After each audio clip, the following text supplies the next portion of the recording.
본 방송에서 제공하는 투자 정보는 투자 판단에 대한 조언입니다. 방송에서 제공하는 주식의 가치, 가격 상승 및 하락에 대해서는 방송사에서 보장하지 않습니다. 실시간 정보 브리핑입니다. 첫 번째 브리핑입니다.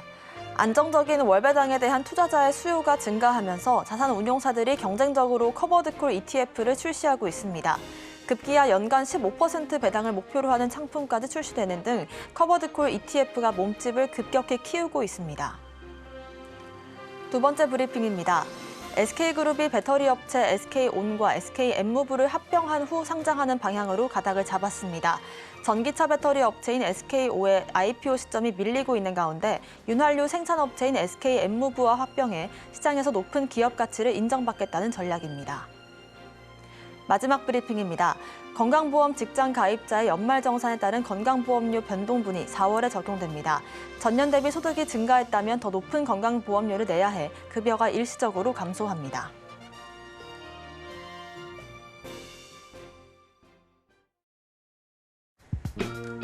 시장의 흐름을 파악하고 수익의 시그널을 읽어라. 마켓 시그널 온앤오프 진행의 문다연입니다.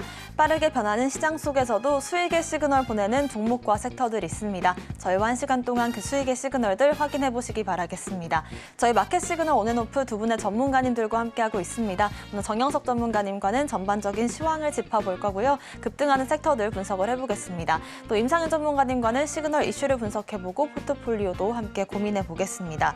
간밤 뉴욕 3대 지수 일제히 하락세를 보였습니다. 금리 인하 시기가 하반기로 좀 밀리는 분위기가 나오면서 시장 전반적으로 실망감이 더해지고 있는 시점이고요. 금리 인하 세 차례를 연내 발표를 했던 게 확정은 아닐 수도 있다라는 우려감까지 나오고 있습니다. 고금리 장기화 전망이 좀 더해지고 있는 시점에서 어떤 전략 세워보면 좋을지 정영석 전문가님과 얘기해 볼게요. 전문가님 인사드리겠습니다. 어서 오세요. 네, 안녕하세요.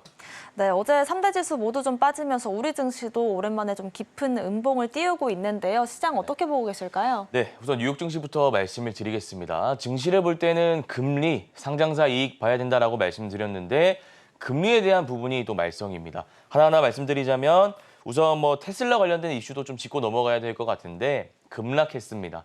이유는 출하량 관련된 부분인데 4년 만에 처음으로 인도량이 줄었습니다. 이 말인즉슨 4년 만에 처음으로 역성장했다는 겁니다.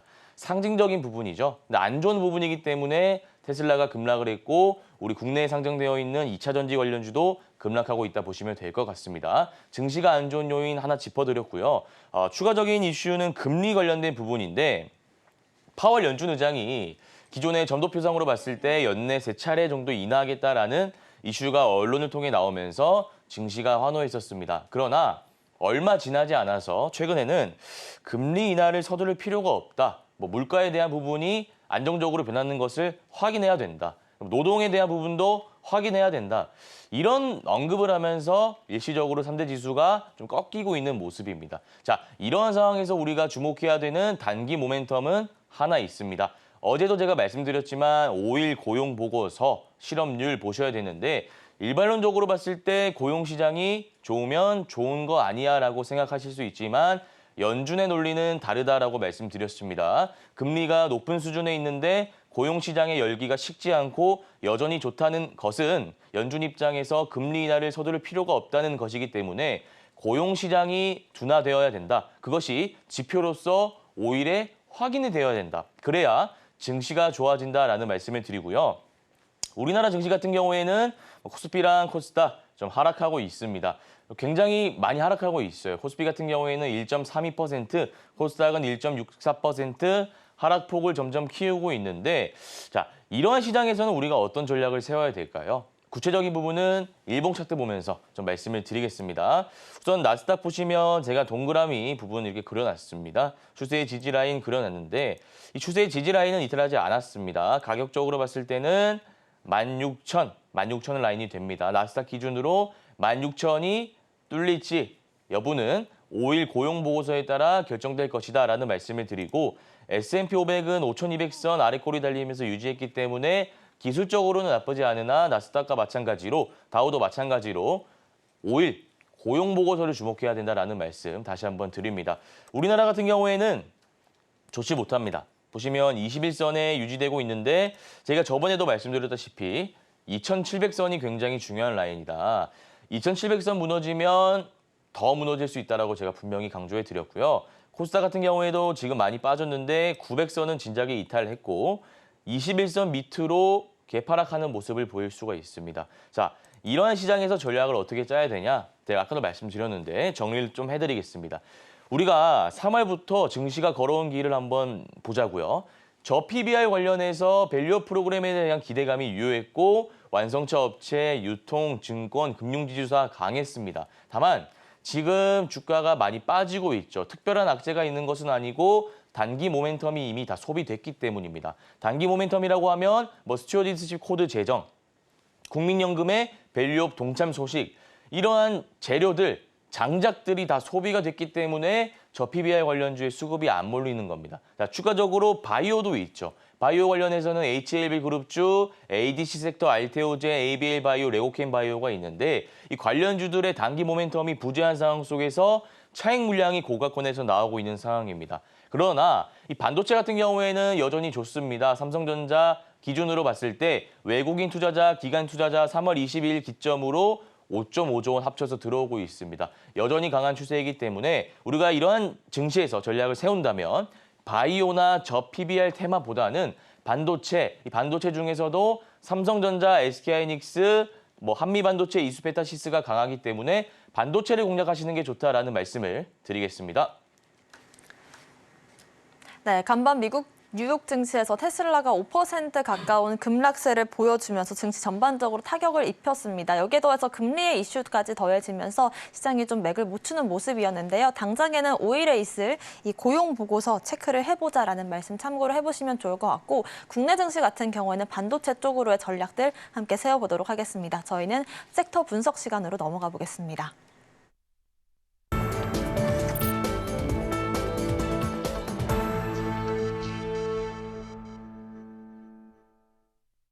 지금부터는 시장의 상승 중인 섹터들 분석을 해보겠습니다. 저희가 어제도 방송에서 다뤘던 섹터인데요. 데이터 센터 쪽으로 한번 짚어볼까 합니다. 해외에서는 마이크로소프트나 오픈 AI가 투자를 하고 있고 국내에서는 정부에서 밀어주는 쪽이 이제 데이터 센터가 아닐까라는 얘기들을 어제도 언급을 해주셨는데요. 오늘부터 다시 한번 전략을 세워볼까요? 네, 데이터 센터 관련주 어떤 게 있는지 또 모멘텀 뭐가 있는지 좀 말씀을 드리겠습니다.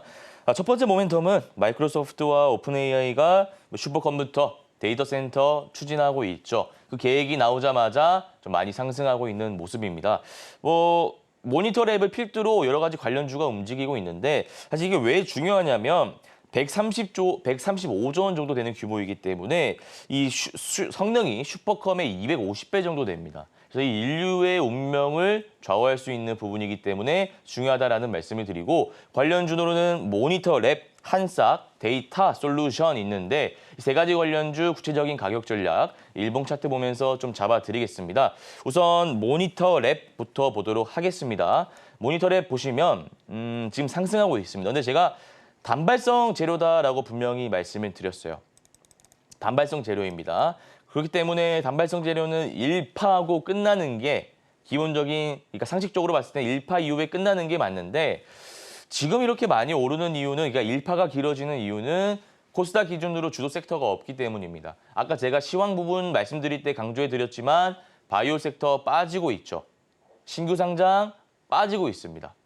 신규 상장 빠지고 있고 지금 추가적으로 돈이 몰릴 구간이 유가 관련주, 제가 나중에 한번 다뤄드릴 건데 유가 관련주랑 모니터 랩을 필두로 한 데이터 센터 관련주밖에 없기 때문에 이러한 어떤 섹터가 없는 장세가 지속된다면 모니터 랩이 2파까지는 갈 수 있다. 재료적으로는 1파지만 섹터가 없다는 프리미엄이 붙어서 2파까지 갈 수 있다는 점 하나 참고하시고 차트 보시면 지금 조금 그렇게 좋은 흐름은 아닙니다. 좀 지저분하다고 해야 될까요?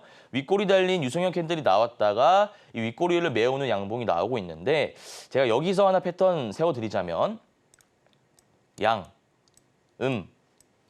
양음양 패턴 아실 겁니다. 저희 방송 지속적으로 함께 하시는 분들은 양음양 패턴에 대해서 알고 계실 건데 만약에 이 장대 양봉 캔들이 종가상으로 유지된다면 오늘 종가에 들어가도 좋은데 지금 등락폭이 굉장히 크니까 오늘 종가에 들어가지 마시고요. 내일 시가의 5% 이하로 형성될 때 시가 매매하면 된다라는 전략 하나 세워드리고요. 한싹 한번 보겠습니다. 한싹 보시면 역시나 양음량 패턴인데 이전과 다른 게 뭔지 아시겠죠? 일단 모니터랩은 상승폭이 굉장히 크고 이 음봉의 시가 라인을 돌파하는 양봉이 나왔는데 음봉의 시가 라인을 돌파한다는 건 이 라인을 돌파했다는 거예요. 여기가 시가잖아요. 이 동그라미 부분을 강하게 돌파하는, 강하게 관통하는 장대 양봉이 나왔는데 반해 한싹 같은 경우에는 여러분들 확인하실 수 있지만 이 동그라미 친 부분, 음봉의 시가 라인을 강하게 돌파하지 못하고 윗꼬리가 달리고 있죠.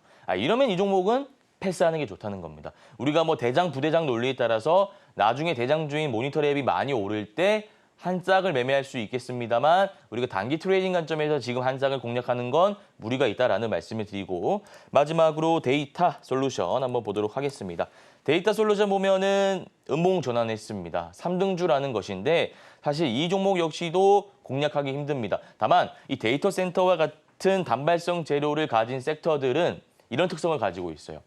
대장이 정말 많이 바뀝니다. 어떨 때는 모니터랩이 움직이고 어떨 때는 한싹이 움직이고 어떨 때는 데이터 솔루션이 움직이기 때문에 이 점을 유의하셔가지고 매매하셔야 된다라는 말씀을 드리고 마지막으로 정리해드리자면 우리가 데이터 솔루션이라든지 한싹은 일단 매매를 하지 말고 배제하고 대장주인 모니터랩을 공략해야 된다. 좀 이렇게 정리를 해드리도록 하겠습니다.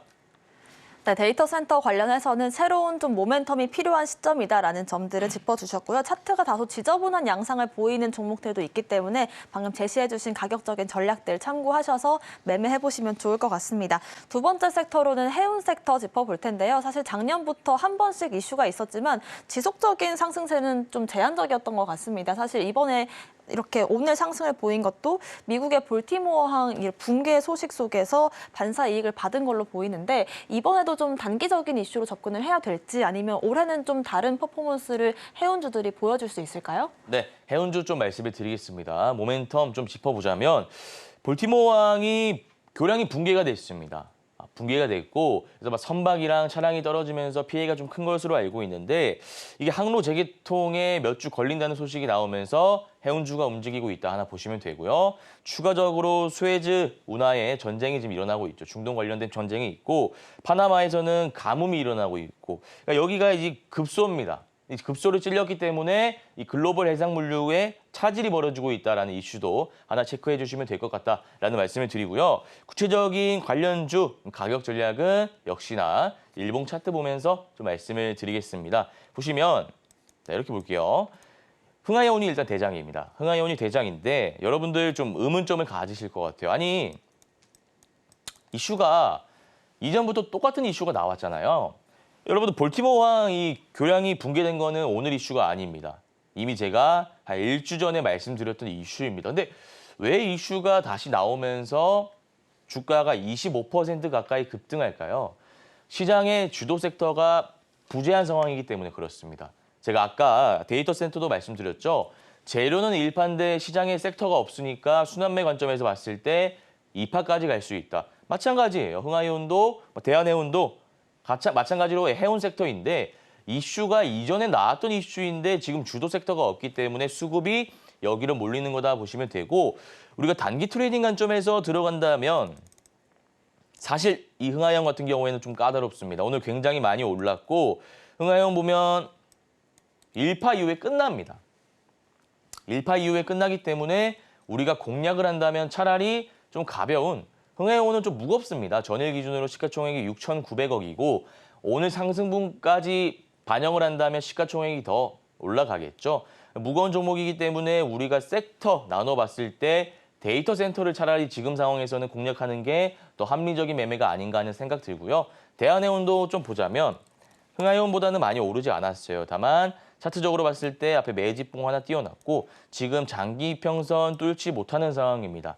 만약에 이 대한해운 같은 경우에는 매매할 포인트가 하나 있는데 만약에 오늘 이렇게 윗꼬리 구간 달리고 마감하고 다음 날이라고 하면은 목요일이죠. 목요일에 장기 이평선을 지지하는 캔들이 나온다면 목요일 종가 매매하시거나 금요일 시가 매매하면 된다. 좀 이렇게 정리를 해드리도록 하겠습니다.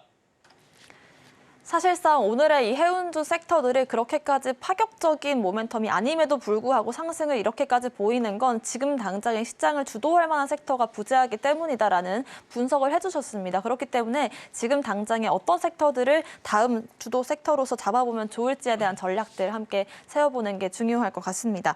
자, 마지막 섹터로는 유가 관련된 섹터 짚어볼 텐데요. 유가가 다시금 상승을 시작을 해서 5개월 내 최고치를 기록을 했습니다. 유가 같은 경우에도 해운주와 마찬가지로 워낙에 급등락이 심한 그런 섹터기도 하고 뭐 지정학적인 리스크를 우리가 예측하기는 굉장히 어렵잖아요. 좀 접근하기가 어려운데 어떤 전략 한번 세워주실까요? 네, 유가 관련주 좀 말씀을 드리겠습니다. 아까 해운 섹터도 말씀드렸는데 기존에 있었던 이슈입니다. 새로운 이슈가 아니고 WTI 같은 경우에는 5개월 만에 최고치를 찍었다. 이전에는 3개월 만에 최고치를 찍었다 이런 이슈가 계속해서 있어 왔죠. 그런 거 하나 체크하시면 되고요. 두 번째로는 100달러를 바라본다고 하네요. 국제유가 전망을 했을 때, 가격 전망을 했을 때 100달러까지 보고 있다는 이슈가 나오고 있다는 것도 하나 체크하시면 될 것 같고, 오펙에서 유가가 더 오르나 뭐 이런 이슈가 나오고 있습니다. 뭐 감산 연장을 하고 있고, 감산을 하게 되면은 공급 이슈가 다시 불거지기 때문에 유가가 올라갈 수밖에 없다는 논리인데 뭐 이런 것도 하나 체크하시면 될 것 같다라는 말씀을 드리고, 구체적인 가격 전략은 일봉 차트 보면서 좀 말씀을 드리겠습니다. 우선 흥구석유, 뭐 한국석유, 중앙에너비스 여러분도 잘 아시는 이런 종목들이 있는데 제가 팁 하나 말씀드릴게요. 오늘 오후장 매매 공략 가능한데 제가 말하는 대로 한번 따라해 보시기 바랍니다. HTS 키시고요. 관심 종목에 제가 오늘 말했던 sek터들 적어 놓으시길 바랍니다. 제가 이 섹터들 가져올 때 굉장히 고민을 많이 하고 가져오거든요. 그냥 가져오는 게 아닙니다.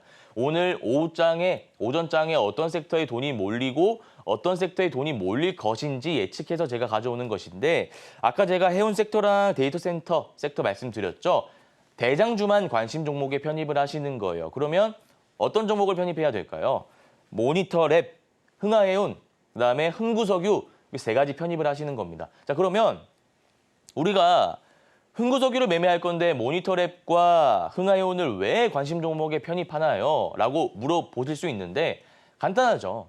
돈이 어디로 몰리는지 섹터의 흐름을 내가 실시간으로 추적하기 위함입니다. 자, 그러면 내가 흥구석유를 매매할 때 무엇을 봐야 되냐? 분봉상으로 흥하해운이나 모니터랩에 돈이 몰리는지를 봐야겠죠. 자, 그런데 오후장 들어가서 흥하해운이나 모니터랩에 돈이 빠지면 그 돈이 어디로 갈 건지는 너무 당연한 거 아닌가요?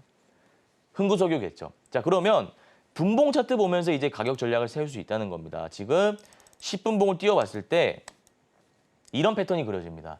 제가 아마 생각해봤을 때 올랐다가 이렇게 가는 게 좋은데 V자 패턴이 분봉상으로 안 나오는 이유는 다른 섹터에 이미 돈이 충분히 몰리고 있기 때문에 30분봉으로 보자면 U자형 패턴이 나올 가능성이 높습니다. U자형 패턴은 V자 패턴보다 호흡이 좀 길죠. 그러면 12시 반에서 1시 사이에 여러분들이 이 동그라미 친 부분에 매집을 하셔가지고 전고점 라인인 15,090원 목표가 잡고 대응하시면 된다는 거예요. 단기 트레이딩, 초단기 트레이딩 제가 관점 잡아드렸고 마지막으로 한국석유도 보고 마치도록 하겠습니다. 한국석유 보면 지금 빠지고 있습니다. 왜 빠질까요? 이슈는 같습니다. 흥구석유랑 한국석유 이슈는 같은데 이 유통 물량을 쥐고 있는 세력들, 수급 주체가 다르기 때문이기도 하고 대장이 아니기 때문에 빠지는 거예요. 자, 그러면 우리가 한국석유를 매매하기 위해서는 전제 조건이 하나 있어야겠죠. 양음양 패턴을 노리는 건데 우리가 어떻게 해야 노리냐. 흥구석유가 대장의 지위를 갖추고 한 번 더 많이 오를 때 한국석유를 공략하는 겁니다. 그때가 언제냐. 흥구석유 기준으로 다시 말씀드리면 지금 도지 캔들 띄우고 있는데 이 전고점 라인인 17,970원을 돌파할 때입니다. 이제 정리해드리자면 흥구석유는 데이 트레이딩 관점에서 오후장에 모니터랩, 흥하해운 움직임 보면서 짧게 치고 빠지는 전략 수립해드렸고요. 이 한국석유 같은 경우에는 양음양 패턴 노려볼 만한데 지금 예측하고 들어가는 게 아니라 흥구석유가 대장의 지위를 갖추고 17,970원 전고점을 돌파할 때 짝짓기 매매 기법 이용해서 들어가면 된다라고 정리를 해드리겠습니다. 네, 석유와 육과 관련된 종목들 역시나 초단기적인 트레이딩 관점에서 우리가 지켜볼 수 있는 그런 종목들이고요. 대장주로서 흥구석유와 한국석유 자세한 매매 전략 짚어주셨습니다. 여러분들 참고하셔서 매매 기법 세워보시면 좋을 것 같고요. 저희가 매일같이 하루에 한 종목씩 공략주 제시를 해드리고 있습니다. 어떻게 좀 빠르게 단기 트레이딩을 하고 있는지 리뷰로 먼저 짚어볼 텐데요. 2월 공략 이후로 조정 없이 82%까지 올라온 종목이 HD 현대일렉트릭이었습니다. 이렇게까지 좀 조정이 없을 수 있을까 싶을 정도로 어디까지 올라가는 건지 좀 궁금해지는 종목인데요. 한번 리뷰로 만나볼까요? 네, HD 현대일렉트릭 말씀드리겠습니다. 전력 설비 관련해서는 AI가 호황이기 때문에 앞으로 주목받을 수 없다라는 모멘텀은 예전부터 짚어왔고요. 관련주로는 여러 가지가 있죠. 여러분들 아시는 재룡전기도 변압기 관련해서 이슈가 있고 또 효성중공업도 전력 설비 관련주로 잘 가고 있습니다. 다만 우리가 이 트레이딩 관점에서 봤을 때 대장주를 공략하는 것을 우선으로 해야 되고 저는 여러분들 위해서 방송 공략주로 대장주인 HD 현대일렉트릭을 2월 7일에 공략해서 고가 기준으로 82% 수익을 내고 있다라는 말씀을 드리겠습니다. 구체적인 가격 전략, 추가적인 전략은 일봉 차트 보면서 좀 말씀을 드리겠습니다. 지금 보시면 HD 현대일렉트릭이 시가총액이 굉장히 무겁습니다. 대형주인데 그럼에도 불구하고 추세를 이탈하지 않고 올라간다는 것은 지속적으로 홀딩해도 된다는 겁니다. 자, 그러면 우리가 어느 구간에서 익절하고 어느 구간에서 손절해야 되는지 리스크 관리 차원에서 어떻게 대응해야 되는지 궁금해하실 것 같은데 그거는 이평선 기준으로 하시면 됩니다. 지금 11선 부근 18만 원대 주가가 위치해 있고 주가가 16만 원대가 21선 라인인데 이 21선 라인까지 떨어지지 않는다면 우리가 지금 계속해서 홀딩해도 된다라는 말씀을 드리고 1차 목표가는 19만 5천 원, 2차 목표가는 21만 원 잡고 홀딩하면 될 것 같다라는 말씀을 드리겠습니다. 네, 방금 보신 HD 현대일렉트릭처럼 단기적으로 급등할 수 있는 그런 종목들 공략주를 만나보는 시간 갖고 있습니다. 오늘의 공략주도 바로 한번 알아볼 텐데요. 전문가님, 오늘 공략해볼 종목 어떤 종목일까요? 네, 오늘 공략해볼 종목은 YC캠이라는 종목입니다. 우선 재료적으로 봤을 때 반도체 EUV 핵심 소재 2종 양산 테스트 완료했다는 이슈가 나오면서 많이 좀 오르고 있습니다. 수급적인 측면에서 봤을 땐 외국인이 지금 대량 순매수하고 있는 상황이고 기술적으로 봤을 때는 단기, 중기, 이평선 정배열 구간이기 때문에 상승 모멘텀이 유효하다라고 볼 수 있습니다. 구체적인 가격 전략은 일봉 차트 보면서 제가 한번 다시 짚어보도록 하겠습니다. 자, YC캠 보면 지금 18% 올랐습니다. 아니, 너무 아쉽습니다. 제가 이거를 원고를 볼 때 9시 반에 지금 드리고 있는데 시간 보시면 이때입니다. 이때 9시 반이면 19,730원 정도 됐었습니다. 그럼 제가 이걸 왜 추천했냐? 1파 이후 눌림 패턴이라는 기법인데 제가 예전에 투자대회 입상할 때 엄청 많이 썼던 기법입니다. 이게 뭐냐면 상한가를 쳤습니다. 상한가를 쳤는데 거래대금이 800억이면 평균 거래대금 500억 이상 터졌으니까 오케이죠. 그 다음에 우리가 다음에 캔들이 어떻게 나오는 게 중요한데 장대 항복 나왔죠. 장대 항복 나왔는데 종가 라인을 크게 훼손하지 않았습니다. 아래 꼬리 달린 거 정도는 우리가 감내할 수 있어야 됩니다. 그리고 나서 이 3월 28일에 시가 라인을 이탈하지 않고 지지하는 모습을 보이고 있죠. 그러다가 오늘 아래 꼬리 달리면서 지지하길래 한 번 더 튀지 않겠느냐 해서 제가 오늘 공략주로 가지고 왔는데 방송 준비하기 전에 이미 많이 올라와 있는 상태입니다. 그럼에도 불구하고 충분히 2차 파동, 3차 파동까지는 나올 수 있는 종목이다라고 생각이 들기 때문에 지금 들어가셔도 된다라는 말씀을 드리고 매물대를 소화했기 때문에 너무 강합니다. 1차 목표가는 25,000원 잡고 홀딩하시면 될 것 같다라는 말씀을 드리겠습니다. 네, 오늘의 공략주는 YC캠 짚어봤고요. 전문가님께서 실전 투자대회 입상을 하실 때 주력했던 기법으로 공략할 수 있는 그런 종목이다라는 점까지 가격 전략 한번 체크를 해보시길 바라겠습니다. 오늘 말씀 주신 전문가님과는 여기서 인사드릴게요. 고맙습니다.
지금부터는 임상현 전문가님과 함께 오늘의 시그널 이슈를 분석해보고요. 포트폴리오도 함께 고민해보는 시간 가져보겠습니다. 먼저 오늘의 오전 시그널 이슈부터 화면으로 만나보겠습니다. 오늘의 오전 시그널 이슈는 중국의 알리, 테무, 신 국내 법인 설립해 시커머스 공습입니다. 중국계 이커머스 업체인 알리와 테무, 시인이 모두 중국인을 대표로 한 한국 법인을 설립했습니다. 이른바 시커머스가 한국 시장 점유율을 빠르게 키우고 있는데요. 시장 잠식 속도가 빠른 만큼 소비자들의 인식과 여기에 대한 정부의 정책들도 중요시 여겨지고 있습니다. 시커머스의 급격한 성장세 어떻게 보면 좋을지 임상현 전문가님과 얘기해 보겠습니다. 네, 오늘은 최근 관심을 많이 받고 있는 시커머스 향후 전망에 대해서 얘기를 해볼 텐데요. 먼저 임상현 전문가님 인사부터 드리도록 하겠습니다. 전문가님 인사드릴게요. 어서 오세요. 예, 반갑습니다. 네, 아무래도 미중 경쟁이 좀 본격화되고 있는 시점에서 중국이 이제는 국내 법인까지 세우면서 우리나라 시장에도 좀 들어오고 있는 것 같습니다. 어떻게 보고 계실까요? 예, 일단은 뭐 지난 연말에 많이 화두가 좀 됐었는데 다시 한번 본격화 좀 되고 있기 때문에 이제 문제가 상당한데, 자, 알리익스프레스, 이제 알리의 그 부분하고 테무 뭐 이 어떤 그 부분의 어떤 유통업체가 국내 이제 공략을 한다고 하는데, 보통 이제 유튜브 이제 광고를 보면은 거의 떼운 그 테무 다운 받으셨어요? 공짜 아닙니까? 뭐 이런 어떤 엄청난 광고를 좀 하고 있습니다. 그만큼 광고 마케팅비에 어떤 투자하는 것도 많지만은 시장 점유율이 엄청나게 가파르게 좀 상승을 좀 해주고 있기 때문에 지금 1위인 쿠팡을 위협하는 수준까지 이제 왔다 이렇게 좀 생각이 되고, 또 국내에서는 어떻게 보면 이마트의 끝없는 추락 이런 어떤 부분들도 이와 무관하지는 않다 이렇게 좀 생각이 좀 되죠. 자, 그런 관점에서 굉장히 좀 긴장을 좀 많이 좀 해야 되고, 이거는 이제 국내뿐만 아니라 해외에서도 마찬가지로 현재 전개가 좀 되고 있는 문제이기 때문에 어떻게 보면은 현재 아마존을 약간 위협하는 수준으로 굉장히 급성장을 좀 하고 있는 그런 상황이기 때문에 이런 부분에 대해서 유통업계인 지각 변동이 사실상 시작이 됐다 이렇게 좀 생각이 좀 되고요.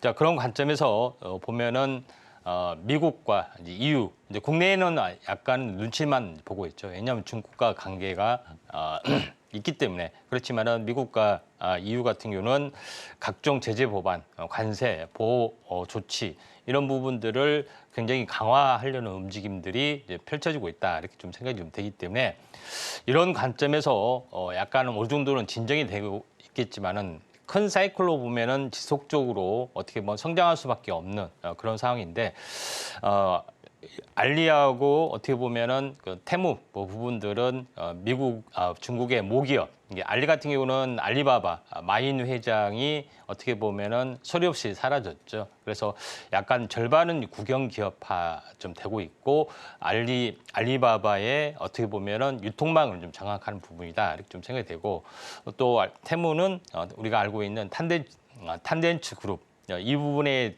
모기업의 어떤 강력한 현재 영향 아래 좀 침투가 좀 되고 있는 상황이다 이렇게 좀 생각이 되는데, 이런 관점에서 보면은 중국이 세계 시장 또는 제조업뿐만 아니라 유통까지도 장악하려는 움직임들이 펼쳐지고 있기 때문에 미중 간의 어떤 격화된 어떤 확산 분야가 더 확대가 좀 되고 있는 그런 상황이다 이렇게 좀 생각이 듭니다. 그래서 국내에서는 쿠팡 뿐만 아니라 다른 여러 업체들이 이제 비상에 걸리는 그런 상황인데, 대표적으로 국내 유통 물량, 유통업체 같은 경우는 현재 어떻게 보면은 성장세를 더 구가할 수가 있는 그런 상황인데, 대표적인 수혜주로 보자면은 오늘 같은 데는 이제 물류 쪽이 좀 다른 요인 때문에 뜨고 있는데, 대표적인 수혜주는 CJ 대한통운이 있는데, CJ 이제 대한통운 한번 차트를 이제 보면서 약간 말씀을 좀 드리도록 하겠습니다.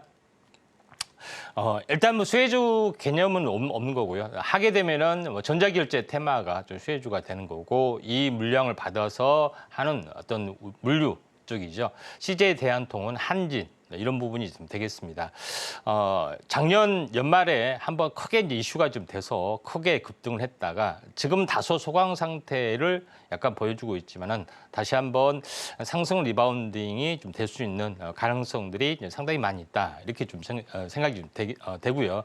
또 이에 따라서 전자상거래도 활성화 좀 될 수 있는 그런 부분이기 때문에 이쪽에 이제 포커스를 맞춰서 이제 볼 필요가 있다고 좀 생각이 됩니다. 반면에 네이버 같은 경우는 오히려 네이버 자체적으로 그 스마트 스토어 이 부분들이 있지만은 이 부분에 대한 타격은 좀 있지만은 상대적으로도 광고를 좀 집행하는 부분들 또 검색 광고를 좀 이용하기 때문에 나름대로는 어느 정도 크게 이제 피해를 보지 않는다 이렇게 이제 보시면 될 것 같고요. 앞으로 이런 어떤 이커머스 변화들이 어떻게 이제 펼쳐질지도 중요하고 우리나라 같은 경우는 이커머스 기업 같은 경우는 화장품에 대한 이커머스 종목군들이 몇 개 좀 있죠. 그래서 여기에 대한 그 어떤 해외 진출의 성장성 이것도 체크하시는 게 좀 중요할 것 같습니다.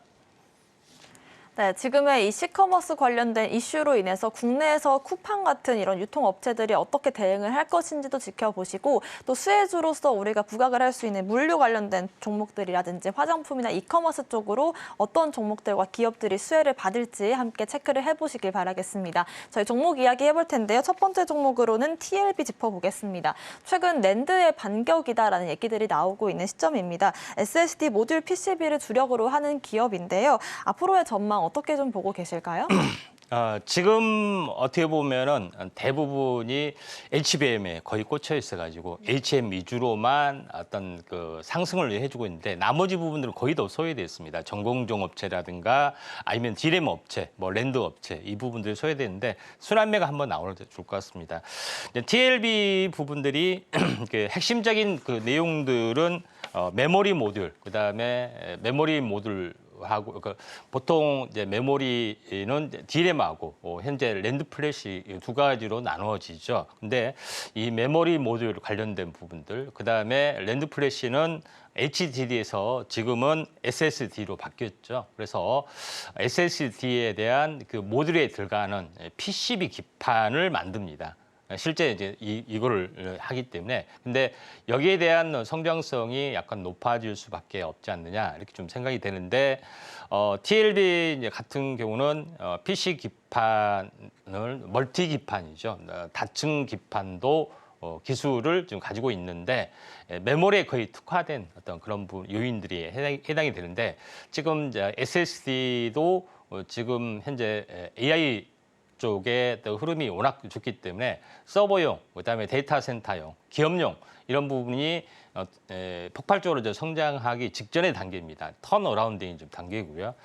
그다음에 이제 디램 같은 경우도 사실 DDR 현재 5에서 4에서 5로 전환이 되는 시기인데 아직까지는 뚜렷한 어떤 전환 요인이 없습니다. 근데 DDR5의 전환 요인이 생각보다 서서히 침투가 되면은 TLB가 차지하는 어떤 PCB 기판 비중이 약간 높기 때문에 수혜주로 또 올라갈 수 있습니다. 상대적으로 DDR5를 이렇게 쌓게 되면은 실제적으로 보면은 HBM이 되는 겁니다. 근데 지금은 현재 저가 사양의 그런 것들이 중요한 것이 아니라 HBM 쪽으로만 몰리기 때문에 상대적으로 소외가 좀 되지만은 현재 뭐 이런 다른 디램이나 랜드 플래시도 수혜를 볼 걸로 좀 생각이 듭니다. 그래서 순환매로 한번 대비를 하신다면은 TLB도 그렇게 나쁘지는 않다 이렇게 좀 생각이 듭니다.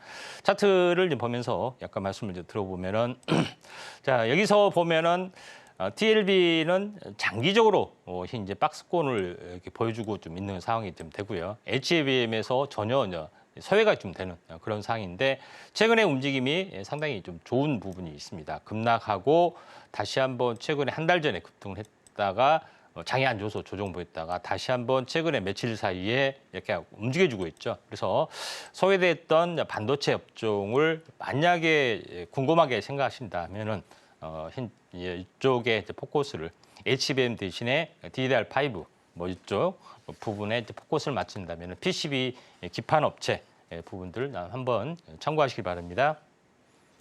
지금 당장의 이 반도체 섹터의 랠리 같은 경우에는 HBM 쪽으로만 수급이 몰려있는 경향이 있는데 이 섹터 안에서 순환매가 이루어진다면 전공정이나 낸드, 특히나 DDR5 쪽으로 우리가 눈여겨볼 필요가 있다는 점에서 TLB 첫 번째 시그널 종목으로 짚어봤고요. 두 번째 종목으로는 PCNC 짚어보겠습니다. 반도체 장비 부품 그리고 신소재를 개발하는 전문 기업인데요. 반도체 탑티어 고객사들을 보유하고 있더라고요. 이름만 들어도 쟁쟁한데 삼성부터 SK하이닉스, 인텔, TSMC까지 라인업들이 짱짱해요. 좀 기대가 되는데 어떤 전략 세워볼까요? 자, PCNC 같은 경우는 현재 새로운 어떤 식각 재료 부분의 어떤 부품을 양산화, 퀄리티 테스트를 거쳐서 본격적인 양산을 기대하는 업체입니다. 그런데 아직까지 움직임이 없던 것은 양산화가 돼야지 이제 실제 매출로 잡히는 부분이 해당이 되는데, 이제 PCNC가 하는 식각 공정의 쿼츠 부품이 뭐냐 하면은 약간 좀 난해하게 좀 드릴 수가 있지만은 반도체 공정에서 어떻게 보면은 포토 공정 다음에 어떻게 보면은 이 포토 공정 그다음에 이런 부분을 좀 씻겨내야 되는 부분들이 있습니다. 씻겨내는 부분들이 이제 식각 공정에 좀 해당이 되는데, 식각 공정의 어떤 기계가 약간 전기 밥솥처럼 이렇게 챔버라는 기계 안에 현재 어떻게 보면은 현재 디램을 넣습니다. 그래서 웨이퍼판을 여러 개 넣어서 한 겹 또는 여러 겹 넣어서 이걸 플라즈마라는 강력한 어떻게 보면은 기체 상태 플라즈마 가스를 가지고 식각을 해내는데, 이 플라즈마라는 부분들이 이제 굉장히 현재 어떻게 보면 독한 가스이기 때문에 여러 가지 어떤 그 안에 있는 부속을 녹이는 부분들이 있기 때문에 수시로 이제 교체를 좀 해줘야 되는데, 지금까지는 실리콘 또는 실리콘 카바이드, 뭐 세라믹 이런 원료를 썼습니다. 또 비슷될수록 현재 천연 쿼츠까지 가고 있고, 천연 쿼츠도 오랫동안 버틸 수 없기 때문에 이거에 대한 기술력을 더 더해서 합성 쿼츠까지 개발을 했는데, PCNC는 미세화 공정의 최대 수혜주인 합성 쿼츠를 최초로 상용하는 부분이고 기술력을 앞당겨 있는데, 여기에 대한 어떤 수요가 급증할 천연 쿼츠를 대체할 합성 쿼츠가 경쟁력이 좀 있기 때문에 이에 대한 콜 테스트가 본격화될 수가 있다, 이렇게 좀 생각이 듭니다. 차트를 이제 보면서 약간 말씀을 좀 들어보면은 그런 이제 부분이 있기 때문에 전혀 아직은 움직임이 없습니다. 한번 크게 이제 상승을 했다가 가격 조정, 기간 조정 보여주고 쌍바닥을 보여주고 반등을 했다가 지금은 이제 승부의 단계입니다. 오늘은 오히려 빠졌네요. 그래서 이런 삼각 수렴, 어제 좀 약간 두각을 나타냈다가 오늘 장애한조 시리즈로 빠진 걸로 좀 생각이 되는데, 한 번 정도는 이 전공정 장비도 현재 어떻게 보면은 이게 첨단 공정에 좀 해당이 됐잖아요. 그래서 이런 부분이 한번 그 포커스를 한번 슈팅이 될 걸로 좀 생각이 되기 때문에 한번 관심 있게 좀 지켜보시기 바랍니다. 네, 역시나 반도체 섹터 안에서 또 다르게 눈여겨봐야 될 이 테마로서 전공정 관련된 섹터와 테마들 짚어보면 좋으실 것 같습니다. 이렇게 해서 임상현 전문가님의 의견 들어봤고요. 저희는 다시 한번 화면으로 정리해 보겠습니다.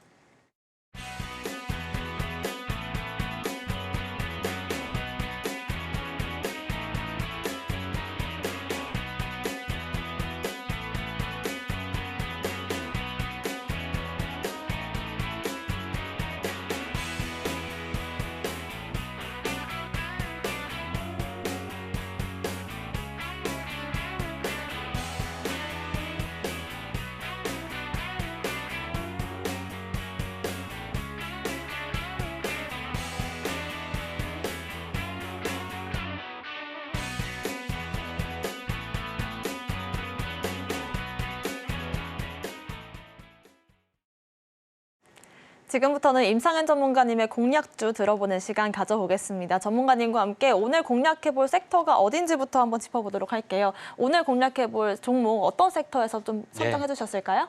계속해서 2차 전지 쪽에 집중적으로 한번 파도록 하겠습니다. 오늘은 2차 전지 쪽에서 양극재 재료, 온소재를 공급하는 업체 쪽에 대해서 한번 골라보도록 하겠습니다. 네, 어제 이어서 오늘도 2차 전지 쪽으로 좀 힘을 써주시는 것 같은데요. 자세한 양극재에 대한 강의도 해주실까요? 자, 보통 이제 2차 전지를 만드는 재료가 양극재, 음극재, 분리막, 전액 뭐 이 4개 4대 요소가 있는데 그 중에서 양극재 부분이 굉장히 중요합니다. 왜냐하면은 일단은 에너지를 현재 어떻게 보면은 많이 받아야 하기 때문에 그 충전을 좀 해야 되기 때문에 이런 부분들이 제일 중요하고 물론 이제 응급제도 중요하지만은 이거를 이제 흡수하는 어떤 부분이기 때문에 기본적으로 양극재입니다. 자, 배터리의 방식이 두 가지가 있죠. 보시다시피 왼쪽에 있는 LFP 배터리 방식, 그다음에 한국에서 현재 상용화하는 현재 NCM, 다시 말해서 이제 삼원계 방식 두 가지가 좀 있습니다. LFP 배터리는 리튬에다 인산철을 현재 넣어서 양극재를 넣어서 요거를 만드는 그런 부분이기 때문에 가격 경쟁률이 상당히 많이 있습니다. 중국이 지금 세계 시장에 현재 석권을 하는 것도 이제 가격 경쟁력이 앞서 있는 그런 부분이 좀 해당이 되는데 우리나라도 현재 우리나라 같은 경우는 NCM 다시 말해서 양극재를 니켈, 코발트, 망간 이걸 약자를 따서 이제 MCM이라 합니다. 요걸 위주로 많이 이제 생산하는 부분인데 출력을 강화시키거나 이제 고급화 기종에는 맞지만은 저가 사양에는 맞지 않는 그런 부분이 좀 있죠. 그런 부분인데 결과적으로는 두 가지 다 이제 장단점이 있지만은 LFP 배터리가 기술력이 더 고급화될수록 좀 더 예전에는 아주 뭐 저가 사양에 되지만은 웬만한 정도는 기술력이 좋아져서 지금 충분히 고급 사양 외에는 거의 이제 현재 소화를 하고 있는 과정이다 이렇게 좀 보시면 되기 때문에 여전히 NCM 니켈 코발트 망간이 LFP 배터리에는 들어가지 않지만은 중요한 어떤 재료적인 요소를 가지고 있다 이렇게 보시면 됩니다. 물론 양극재에 쓰이는 금속 원소의 특성을 보면은 니켈, 코발트, 망간 외에다가 이제 알루미늄을 이제 추가로 하기를 합니다. 출력을 강화시켜서 그렇지만은 니켈은 에너지 밀도, 많은 에너지를 좀 소용을 좀 해야 되죠. 그런 부분들, 코발트는 안정성. 뭐 망간 이런 것들이 필요해 보이는데 여기서 출력을 강화시키기 위해서는 에너지 밀도를 높이기 위해서는 니켈이라는 것이 중요하기 때문에 왜 하이니켈 계열이 발전이 되는지 뭐 이유를 아시겠죠. 그래서 예전에는 MCM 해가지고 어떻게 보면은 1대1대1 뭐 요걸로 발전이 되다가 MCM의 비율을 지금은 뭐 6:2, 8:1, 지금은 9반반. 그러니까 뭐 90%에 55%, 5%. 이게 이제 9반반입니다. 여기까지 와 있던 그런 상황인데, 그리고 이제 그런 부분인데, 그래서 니켈 가격이 천정부지로 뛰어 올랐던 그런 부분인데, 제품을 다양화하기 위해서 또는 단가를 낮추기 위해서 뭐 다른 어떤 기술적 요소, 코발트가 너무 비싸기 때문에 코발트가 없는 양극재를 만들기도 하고요. 그러죠. 그래서 보통 MX라고 하는데 그렇지 않고 망간이 좀 싸기 때문에 망간을 많이 집어넣어서 어떻게 보면은 단가를 낮추기도 하고 하는 여러 가지의 기술력이 발생이 좀 되고 있다 이렇게 좀 생각이 되는데 여전히 필요한 부분들은 뭐냐면은 하이니켈, 니켈, 코발트, 망간은 반드시 필요한 부분, 특히 니켈은 반드시 필요하죠. 양극재에서. 그래서 물론 음극재도 흑연도 있지만은 제일 중요한 부분이기 때문에 여기에 대한 밸류체인을 가지고 있는 업체가 수혜를 볼 거다 이렇게 좀 생각이 됩니다. 자, 그런 관점에서 밸류체인을 가지고 있는 업체 한번 좀 잠시 후에 공개를 좀 하도록 하겠습니다. 양극재 관련해서 밸류체인을 갖고 있는 업체에 대해서 바로 한번 알아보도록 할 텐데요. 오늘의 공략주입니다. 전문가님, 오늘 어떤 종목 한번 공략을 해볼까요? 네, STX입니다. 네, 사실 작년에는 뭐 3개월 만에 거의 가격이 3-4배 뛸 정도로 핫했는데 제가 차트를 보니까 올 한 해는 아직 한 번도 시세가 나온 적이 없어요. 예, 앞으로 다시 어떤 전략을, 원가격까지 다시 왔습니다. 리턴 배치를 좀 할 생각이고요.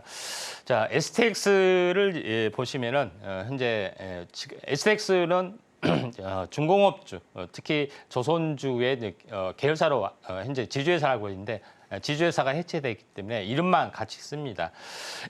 그런 영향 때문에 어떻게 보면은 국제 물류 쪽에 특화된 자원 개발 쪽에 특화된 기업인데 그런 우월을 이용해서 2차 전지 소재 산업에 발빠르게 뛰어들었습니다. 가장 먼저 특징적인 부분들은 러시아의 메첼 광산과 현재 협약을 해서 석탄, 흑연 이런 공급을 받고 있죠. 그다음에 석탄에서 콜쿠스라는 원료를 쓰기도 좀 합니다. 자, 그런 부분들이 해당이 되는데 그래서 전체적으로 보면은 현재 흑연의 원료 물질까지 쓰여지죠. 그래서 음극재에 대한 밸류체인도 강화를 좀 하는 부분이고요. 또 모잠비크 카울라 강산과 제휴를 해서 흑연, 바나듐까지 부분들도 생산을 하고 있습니다. 음극재에서는 이렇게 좀 준비를 하고 있고요. 양극재 니켈에 대해서는 아프리카 마다가스카르의 암바토비 광산과 제휴를 좀 해서 니켈 코발트에 대한 밸류체인을 완성을 좀 해주고 있는 그런 상황이 되죠. 그래서 니켈은 또 하나 인도네시아도 상당히 많이 나옵니다. 인도네시아 니켈광 현지 합작 투자를 통해서 현재 밸류체인을 강화를 좀 하고 있는 그런 상황이고요. 또 리튬이 이제 빠질 수가 없죠. 그래서 리튬 같은 경우는 중국 영정 리튬과 제휴를 좀 하고요. 또 국내 히토류 태백시하고도 제휴를 좀 해서 밸류체인을 계속해서 확대를 좀 해나가는 기업이다. 이렇게 좀 생각이 듭니다. 자, 그런 어떤 부분인데 차트를 보면서 약간 말씀을 들어보면은 그렇기 때문에 차트가 지난 3월 달에 굉장히 이야기를 많이 했습니다. 어마어마하게 올라갔던 그런 요인이죠. 근데 지금은 가격 조정, 기관 조정, 뭐 유상증자 뭐 이런 여러 가지 때문에 이 원바닥까지 다시 내려왔습니다. 그래서 원바닥까지 다시 내려왔기 때문에 제가 오늘 다시 한번 들고 나온 이유, 물론 오늘 소폭 더 빠지고 있지만은 분할 매수 관점에서 접근한다면은 다시 한번 2차 전지의 바람이 지금 불 거다. 그래서 최근에 계속해서 공략주 이야기해 준 것은 최근에 장대 양복이 없는 현재 바닥권에 있는 전혀 힘이 없는 안습 차트만 계속해서 하는데 그게 한 달이나 두 달 뒤에 어마어마하게 수익률로 증명이 될 거다. 이렇게 좀 생각이 됩니다. STX 같은 경우는 2차 전지 붐이 다시금 인다면 빠르게 오를 수 있는 그런 여력이 있기 때문에 지금 빈집 공략하는 그런 시점으로 저희가 세워보도록 하겠습니다. 자, 오후장 전략도 한번 세워볼 텐데요. 전문가님, 오후장에서는 어떤 섹터들 한번 주목을 해볼까요? 자, 오장은 오늘 장이 안 좋아서 네. 많이 없습니다. 그래서 물류체인 쪽 하고요. 또 바이오 쪽. 이런 데 포커스에 맞춰서 좀 하는 것이 좋지 않겠냐 좀 생각이 돼서 한번 좀 참고를 좀 하시길 바랍니다. 간단하게 정리를 좀 하도록 하겠습니다. 장이 좀 지지부진한 흐름들을 보여주고 있는 오늘 국내 시장인데요. 바이오와 해운, 물류 쪽으로 세 가지 섹터 안에서 어떤 전략을 세워보면 좋을지 계속해서 이야기 이어가도록 하겠습니다. 오늘 방송의 핵심 내용 화면으로 정리해 보겠습니다. 마켓 시그널 온앤오프 오늘의 핵심 정리입니다. 오늘장 섹터로는 데이터 센터 관련주들, 해운주들과 유가 관련주 짚어봤고요. 오후장 역시나 바이오 섹터와 함께 해운과 물류주 쪽으로 순환매가 어떻게 나올지 주목해보도록 하겠습니다. 오늘의 공략주 정영석 전문가님께서는 YC캠을, 임상현 전문가님께서는 STX를 짚어주셨습니다. 저희가 방송 중에 드리는 정보는 전문가님들의 조언일 뿐입니다. 참고만 하시길 바라겠고요. 서울경제TV와 서울경제신문을 사칭한 피해도 유의하시기 바라겠습니다. 오늘 저희가 준비한 소식은 여기까지입니다. 시청자 여러분 고맙습니다.